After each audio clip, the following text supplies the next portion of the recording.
घर की दीवारें बुलंद, दरवाजे मजबूत, मगर फितरें अब दरवाजे से नहीं बल्कि हाथ में पकड़े मोबाइल के ज़रिए दाखिल हो रही हैं।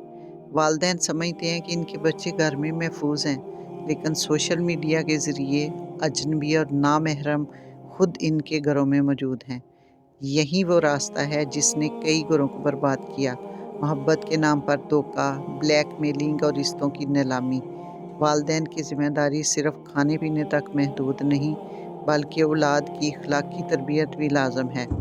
नबी करीम सल्लल्लाहु अलैहि वसल्लम ने फरमाया, तुम में से हर शख्स निगहबान है और इससे उसकी रायत के बारे में पूछा जाएगा। बेटियों को शऊर दें, सोशल मीडिया के फ़रेब से आगाह करें और उन्हें हया और इज़्ज़त का दर्स दें। वालिदैन खुद भी मोबाइल के इस्तेमाल में मोहतात हों, ताकि औलाद के लिए बेहतरीन मिसाल बन सकें। हिफाजत सिर्फ़ दरवाज़े बंद करने से नहीं, दिलों में खौफ़ खुदा और हया पैदा करने से मुमकिन है।